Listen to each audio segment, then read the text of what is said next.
Nosotros estamos adentro, aclimatados, ya prestos para hacer lo que hacemos habitualmente viernes tras viernes, que es la sección de cine con el señor Bruno Ferrari, que está aquí en el estudio. ¿Cómo andas, Bruno?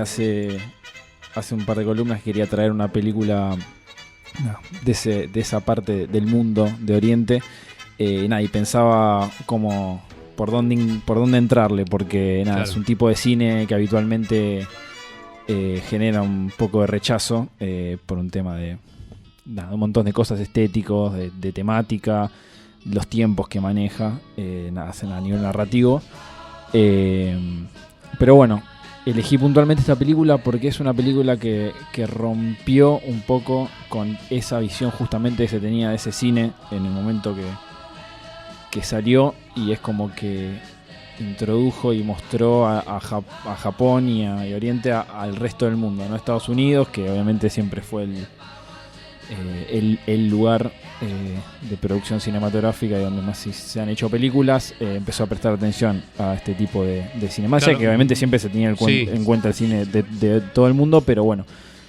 por un montón de cosas que ahora vamos a estar mencionando, fue como un quiebre esta película, ¿no? Sí, los estadounidenses lo tomaron mucho para el tema del western, ¿no? Exactamente. Sí, de hecho esta versión tiene un western en el año 64, si no me equivoco, que trabaja Paul Newman, la protagoniza Paul Newman. Sí. Dead Race se llama. Lleva una versión. Se ha utilizado esta película para varias versiones, a veces directamente mencionando o haciendo una referencia explícita como esta, o bueno, otras, pero bueno, sí. Es de grandes referencias. Ha sido referente el tipo. El director es Akira Kurosawa, la película es del año 1950. Sí. La dirigió y la produjo él. Tiene dos actuaciones de dos actores que son bastante fetiches en su carrera, que uno es Toshiro Mifune, y el otro es Takeshi Shimura. Desde principios de los 40 actuaron con él hasta mediados de los 60 en grandes películas como Yojimbo, Siete Samuráis, Sanjuro, High and Loud. Muchísimas películas muy importantes. Kurosawa es un director que tiene una filmografía extensa y de gran calidad, ¿no? Sí, hay que decir que es blanco y negro la película. La película es en blanco y negro, exactamente. Pero se ve bien. Hay sitios que... Sí, es una película... Está en buen estado. Considerada una de las grandes películas de la historia, y se encuentra en altísima calidad, claro, súper, hiper remasterizada. Así que la calidad se puede encontrar, es altísima. Bueno, como mencionamos, esta película rompió un poco con esta visión que se tenía, porque en esa época había directores ya que con el tiempo, y en ese momento eran importantes, y después con el tiempo se convirtieron en importantes, como Ozu y otros directores que pero tenían una visión desde la temática y desde la forma de filmar bastante oriental, por decirlo de una manera, por encasillarlo de alguna manera. Perdón. Y bueno, esta película, de hecho, antes mencionaba que la produjo Kurosawa, porque Kurosawa tuvo problemas para, luego de una época de preguerra, o sea, previa a la Segunda Guerra Mundial y mismo en la Segunda Guerra Mundial, de mucha censura. Una vez que termina la guerra y se empieza a levantar un poco la censura, Akira Kurosawa quiere proponer este guión a varias productoras para hacerlo, y tiene un tema de que... creían que era muy raro este tipo de guión, ¿no? Ahora vamos a estar contando qué características tenía. Y nadie se lo quería producir, decían que no se iba a entender, que la gente no iba a entender, que iba a ser muy confuso. Entonces lo termina produciendo él mismo, no porque tenga grandes pretensiones económicas. De hecho es bastante como cinematográficamente hablando, es bastante sintético. Pero bueno, lo termina produciendo él. La película, bueno, antes que nada la música que estamos escuchando es de la banda, porque no tiene nada que ver esta música, ¿no? Sí. Ni siquiera existía en la época de la película. La música es de la película Forrest Gump. ¿Por qué? Busqué esta unión entre las dos cosas. Forrest Gump está contada a través de flashbacks. Que el flashback es cuando se viene contando cronológicamente lineal una película y de repente se frena el tiempo y se va a algún momento pasado para contar algo, ¿no? Sí. Forrest Gump recurre todo el tiempo a este recurso. Y esta película, Rashomon, está contada de esta manera, a través de flashbacks. Claro. Igual también Forrest Gump es una especie de...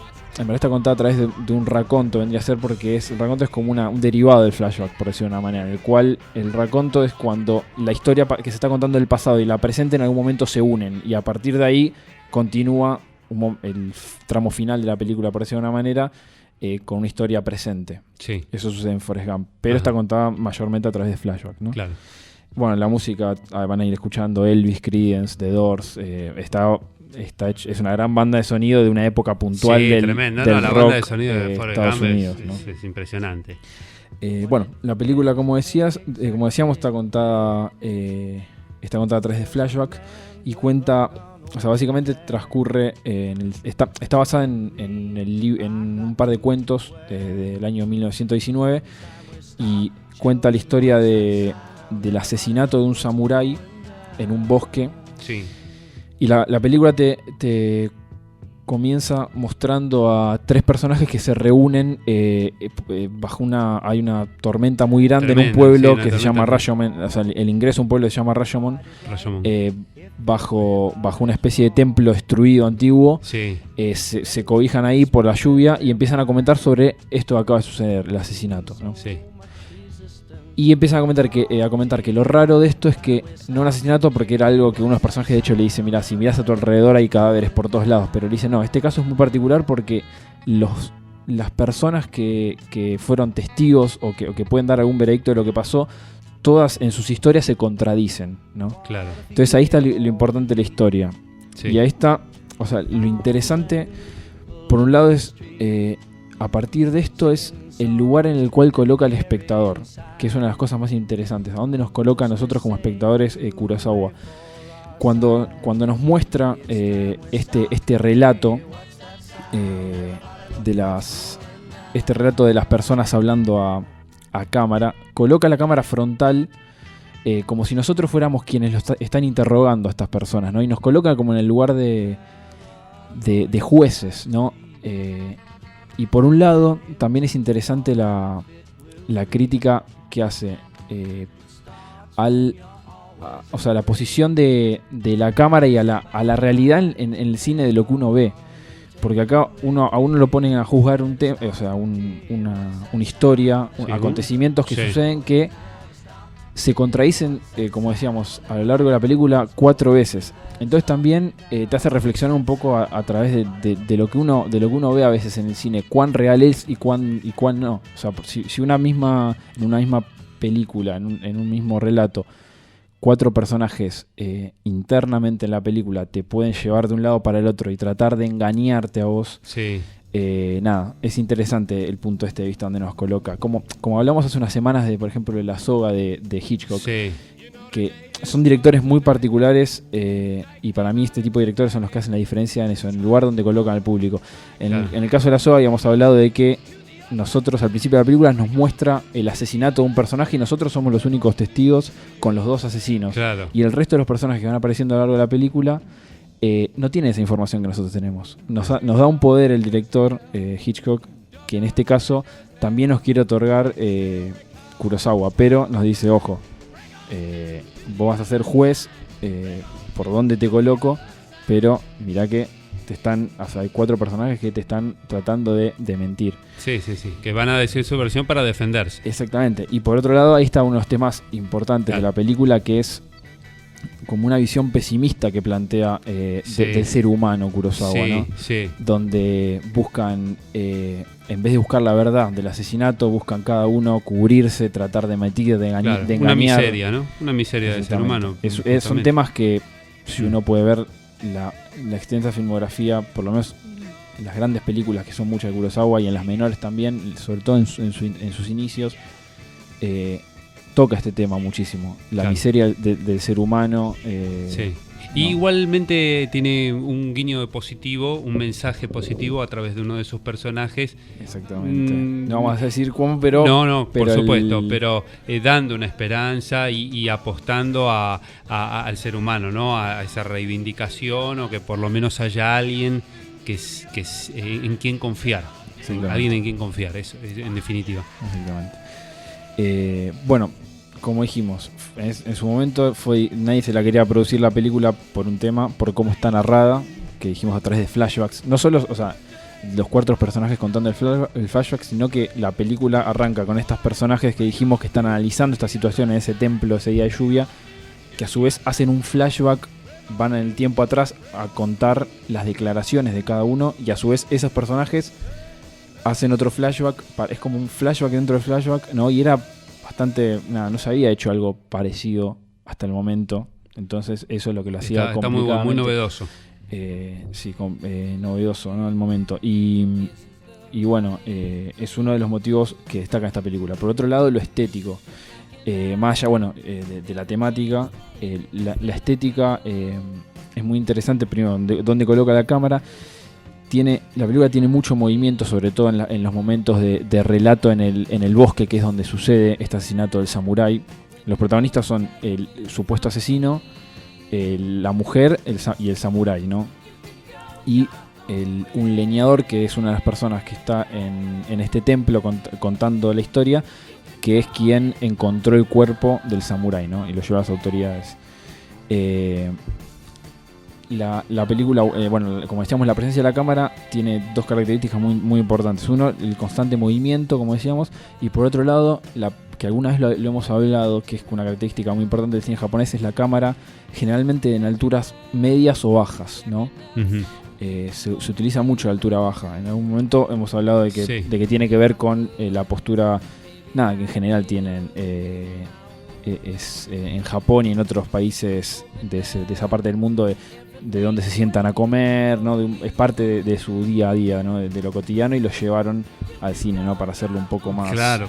Y sí, ellos tienen esa tradición de comer en el suelo, ¿no? Básicamente, de andar siempre con poco calzado. Y bueno, todo eso, claro, está reflejado por el director. Y algo muy importante es que cuando vean la película, y esto es gran trabajo del director de fotografía, que ha trabajado en otras películas que podemos encontrar las mismas características, como Yojimbo de Kurosawa, es el equilibrio que busca constantemente la imagen. Habitualmente cuando vemos un personaje no lo vamos a ver solo, siempre hay alguien en el fondo o a la misma altura, generalmente como de forma diagonal, si uno traza una diagonal en la imagen, sí, equilibrando la imagen, compensando todo el tiempo. Sí. Y esto genera, al poner un personaje en primer plano y otro atrás, como en esa diagonal imaginaria, un cierto equilibrio y además una gran profundidad. O sea, vemos tanto en foco y en primer plano, o sea, el personaje está en primer plano, tanto como el que está al final. Sí, es cierto, y hasta por momentos en esta especie de triángulo que hay en este bosque entre el asesino, el samurái y la mujer, hasta los coloca los 3 y generando como una especie también, como si uno presta atención, como de triángulo entre ambos, ¿no? A veces los coloca a los 2 al costado y a ella en el medio, o a los 2 a un lado y a ella a un costado. Busca constantemente el equilibrio entre todos los personajes que aparecen en cámara, ¿no? Está muy pensado manera, cada plano. Para conectar un poco la historia, ¿no? Porque si habría un personaje solo hablando, se pierde. Entonces, estando los personajes posibles testigos o posibles autores del hecho, da esa inclusión, ¿no? A la historia y la va cerrando el lazo, ¿no? Exactamente. Sí, lo suma, y además está bueno esto desde la multiplicidad de miradas que hay. Sí. Que no te lo muestre, más allá que obviamente cuando cada uno va contando su relato, a través de la voz en off, que es otra de las características importantes de la película.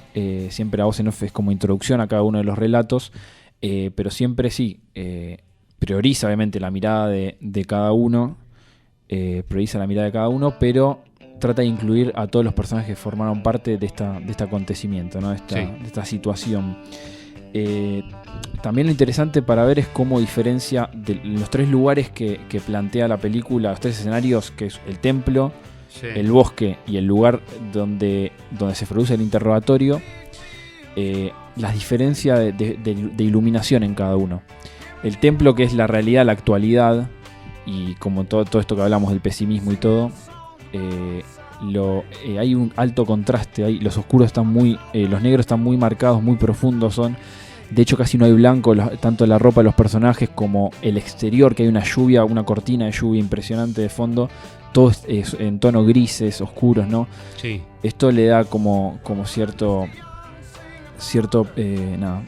pesimismo a esto, sí, ¿no?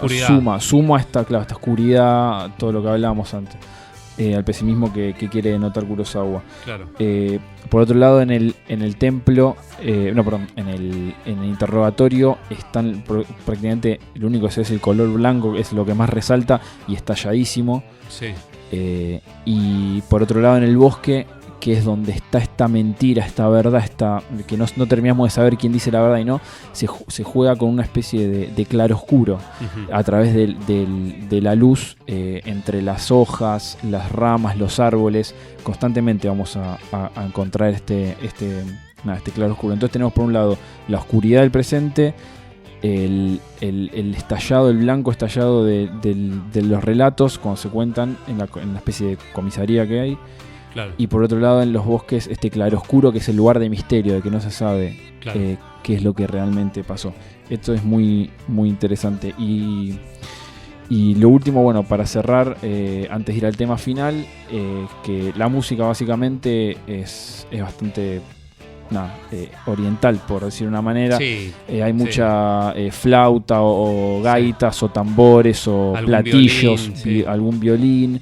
Y cada situación contada por cada uno de ellos tiene un sonido diferente, una música diferente a cada relato. Esto también es interesante para notarlo, ¿no? Que también diferencia más allá del relato desde lo musical. Claro. Cada segmento, ¿no? Cada flashback. Está muy bien identificado.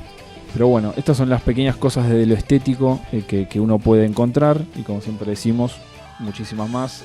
Cada uno al verlas puede intentar encontrar. Es una película que te deja reflexionando y está buena para recomendarla, me parece. Es muy interesante por todo lo que acabamos de mencionar. Y bueno, para cerrar, ya que hoy hay una invitada mujer al piso, claro. Y que haciendo memoria nunca había cerrado con un tema cantado e interpretado por una mujer. Sí. Utilizando la banda de sonido de Forrest Gump. Uno de los temas es Respect de Aretha Franklin. Tremenda Aretha Franklin. Este es del año 67, la primera versión la hizo Otis Redding en el 65, pero bueno, no forma parte de la banda de sonido, está así. Así que bueno, para cerrar traje este temita de la banda de sonido de Forrest Gump. Muy bien, ahí vamos con la música entonces. Ha sido la columna de Bruno Ferrari aquí en Nada Está Escrito. Gracias, Bruno. Gracias a vos, Walter.